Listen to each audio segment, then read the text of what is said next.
Channel. ಇವತ್ತು simple ಆಗಿ ನಾನು ಒಂದು ಸಾಂಬಾರ್ ರೆಸಿಪಿ ತೋರಿಸ್ತಾ ಇದ್ದೀನಿ. ಅದಕ್ಕೆ ಒಂದು ಮೀಡಿಯಂ ಸೈಜ್ ಟೊಮೊಟೊ, 4 ಇಷ್ಟು ಬೆಳ್ಳುಳ್ಳಿ, ಒಂದು ನಿಂಬೆಹಣ್ಣು ಗಾತ್ರ ಹುಣಸೆಹಣ್ಣು ನಾನು ನೀರಲ್ಲಿ ನೆನೆಸಿಕೊಂಡಿದ್ದೀನಿ. ಹಾಗೆ ಒಂದು ಮೀಡಿಯಂ ಸೈಜ್ ಈರುಳ್ಳಿ, ಮತ್ತು ಒಂದು ಒಂದೆರಡು ಒಣಮೆಣಸಿನ್ಕಾಯಿ, ಕೊತ್ತಂಬರಿ, ಮತ್ತು ರುಚಿಗೆ ತಕ್ಕಷ್ಟು ಉಪ್ಪು ಮತ್ತು ಎಣ್ಣೆ. ಇವಾಗ ಗ್ಯಾಸ್ ಆನ್ ಮಾಡ್ಕೊಂಡು ಒಂದು ತಪ್ಪಲೆ ಇಟ್ಕೊಳ್ಳೋಣ. ತಪ್ಪಲೆ ಕಾದಾದ್ಮೇಲೆ ಎಣ್ಣೆ ಹಾಕ್ಕೊಳ್ಳೋಣ ಫ್ರೆಂಡ್ಸ್. ಇದು ಅಂದರೆ ಒಂದು 10-15 ನಿಮಿಷದಲ್ಲಿ ತುಂಬ ಬೇಗ ಮಾಡ್ಕೋಬೋದು. ಅಥವಾ ತರಕಾರಿ ಇಲ್ಲದೆ ಇದ್ದಾಗ ಅಥವಾ ಮನೆಗೆ ಯಾರಾದರೂ ನೆಂಟು ಬಂದಾಗ ತುಂಬ ಬೇಗ ಆಗೋಗುತ್ತೆ ಫ್ರೆಂಡ್ಸ್. ಸೊ ಇವಾಗ ಎಣ್ಣೆ ಕಾದಾದ್ಮೇಲೆ ಸಾಸಿವೆ, ಜೀರಿಗೆ ಮತ್ತು ಒಣಮೆಣಸಿನ್ಕಾಯಿನ ಹಾಕ್ಕೊಂಡು ಚೆನ್ನಾಗಿ ಫ್ರೈ ಮಾಡ್ಕೊಳ್ಳೋಣ ಫ್ರೆಂಡ್ಸ್. ಇದು ತುಂಬ ಅಂದರೆ ತುಂಬ ಚೆನ್ನಾಗಿರುತ್ತೆ ಫ್ರೆಂಡ್ಸ್. ಒಂದ್ಸರಿ ನೀವು ಟ್ರೈ ಮಾಡಿ ನೋಡಿ, ನಿಜಕ್ಕೂ ನೀವು ತುಂಬ ಇಷ್ಟಪಡ್ತೀರ ಫ್ರೆಂಡ್ಸ್. ಇವಾಗ ಒಣಮೆಣಸಿನ್ಕಾಯಿ ಚೆನ್ನಾಗಿ ಫ್ರೈ ಆಗಿದೆ ಎಣ್ಣೆಯಲ್ಲಿ. ಇವಾಗ ಈರುಳ್ಳಿ ಹಾಕ್ಕೊಳ್ಳೋಣ. ಸಣ್ಣಕ್ಕೆ ಕಟ್ ಮಾಡಿ ಇಟ್ಕೊಂಡಿರೋಂಥ ಈರುಳ್ಳಿ ಮತ್ತು ಬೆಳ್ಳುಳ್ಳಿ ಚೆನ್ನಾಗಿ, ಅಂದರೆ ಬೆಳ್ಳುಳ್ಳಿನ ನೀವು ಹಾಗೆ ಹಾಕ್ಕೊಳ್ಳೋಕ್ಕಿಂತ ಬೆಳ್ಳುಳ್ಳಿನ ಜಜ್ಜಿ ಹಾಕ್ಕೊಳ್ಳಿ ಫ್ರೆಂಡ್ಸ್.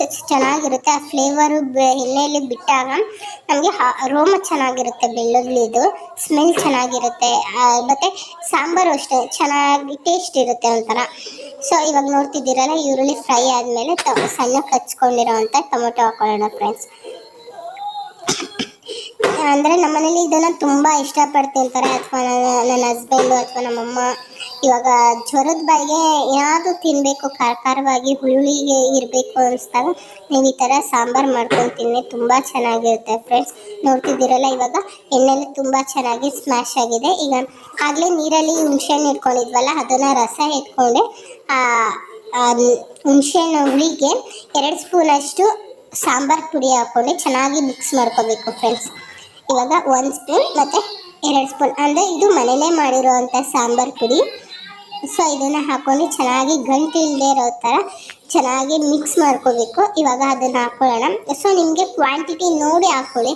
ನಾನು ಮಾಡ್ತಿರೋ ಕ್ವಾಂಟಿಟಿ ಬಂದು 3 ಜನ ಆಗೋಷ್ಟು ಕ್ವಾಂಟಿಟಿ ನಾನು ಸಾಂಬಾರು ಮಾಡ್ತಾಯಿದ್ದೀನಿ. ಸೊ ನೀವು ಎಷ್ಟು ಕ್ವಾಂಟಿಟಿ ಬೇಕು ಮತ್ತು ನಿಮಗೆ ತಿಕ್ ಬೇಕಾ ಅಥವಾ ತುಂಬ ತೆಳ್ಳಗೆ ಬೇಕಾ ನೋಡಿ ಇದು ಮಾಡ್ಕೊಳ್ಳಿ. ಸೊ ನಮ್ಮ ಮನೇಲಿ ತೆಳ್ಳಗಿದ್ದ ಅಂದರೆ ಬಿಸಿ ಬಿಸಿ ಅನ್ನಕ್ಕೆ ತೆಳ್ಳಗಿದ್ರೆ ಚೆನ್ನಾಗಿರುತ್ತೆ ಈ ಸಾಂಬಾರು. ಸೊ ಇವಾಗ ನೋಡ್ತಿದ್ದೀರಲ್ಲ, ನಾನು ನಿಮಗೆ ಎಷ್ಟು ಬೇಕೋ ಅಷ್ಟು ನೀರು ಅಳತೆ ನೋಡಿ ಹಾಕ್ಕೊಳ್ಳಿ, ನೀವು ಕ್ವಾಂಟಿಟಿ ನೋಡಿ. ಸೊ ಇವಾಗ ಕಟ್ ಮಾಡಿರೋ ಅಂಥ ಕೊತ್ತಂಬರಿ ಹಾಕ್ಕೊಂಡು ರುಚಿಗೆ ತಕ್ಕಷ್ಟು ಉಪ್ಪು ಹಾಕ್ಕೊಳ್ಳೋಣ ಫ್ರೆಂಡ್ಸ್. ಹಾಕ್ಕೊಂಡು ಈಗ ಚೆನ್ನಾಗಿ ಮಿಕ್ಸ್ ಮಾಡ್ಕೊಳ್ಳೋಣ. ಸೊ ಈಗ ಒಂದು ಕುದಿ ಬಂದಮೇಲೆ ಸಾಂಬಾರು ರೆಡಿ ಆಯಿತು. ಸೊ ಒಮ್ಮೆ ಟ್ರೈ ಮಾಡಿ, ನಿಮಗೆ ಹೇಗೆ ಬಂತು ಅಂತ ಕಮೆಂಟ್ ಮಾಡಿ. ಪ್ಲೀಸ್ ನನ್ನ ಚಾನಲ್ನ ಇದೇ ಥರ ಸಪೋರ್ಟ್ ಮಾಡಿ. Thank you friends.